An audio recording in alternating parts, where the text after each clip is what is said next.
Justin Trudeau is a very dishonest and ineffective leader.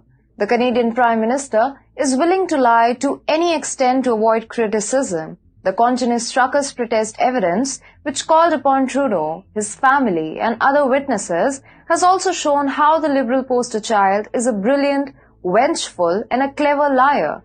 To be completely honest though, I believe the Prime Minister is insane if he believes he can fool his own people by putting on a fake face. He did everything he could do to sway the populace with his white lies, but his hasty tactics failed. Unfortunately, Trudeau has run out of lies, and all of his cunning strategies are now being exposed. Hello and welcome to TFI Global Canada, TFI Global's channel specially dedicated to the Great White North. I'm your host Vedika. Let's begin with a video report. The massive protest that resulted from the Freedom Convoy in February 2022, which compelled the Trudeau administration to exercise exceptional powers and make the first use of the Emergencies Act, have begun to plague the Liberal administration. Inquiries and questions are being made in Canada to determine why the government felt the need to take such an extreme and harsh action. Unsurprisingly, the government led by Trudeau has yet again failed to respond satisfactorily. Although the convoy movement was largely active and peaceful, Trudeau didn't spare any effort to label the trucker protests anti-national and a security threat to Canada. Brutally suppressing the Freedom Convoy, Trudeau believed he could get away with it.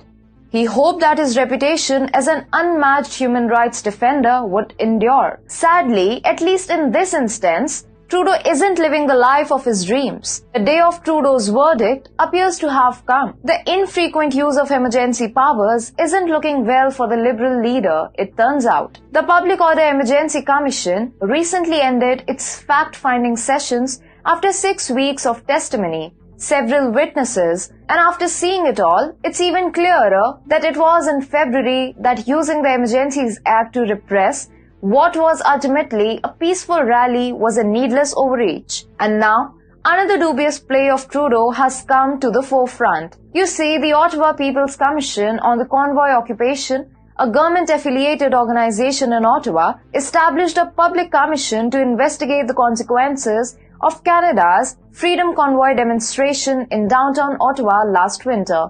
As per the group, they wish to redress local pain and losses brought on by the convoy. However, according to reports, they appear to be taking advantage of Ottawans in order to steal the millions of money that Canadians gave to the truckers' Freedom Convoy. Since its founding in June of last year, the government-backed body has produced a never-ending stream of contradicting pronouncements. The OPC committed to actively listening to Ottawa residents over the ensuing months in order to better understand the impact the convoy had on us locals, not to assign blame or point fingers, but rather to find proactive solutions and make recommendations for the future. This promise was made in particular to those who resided in the downtown red zone of the Freedom Convoy.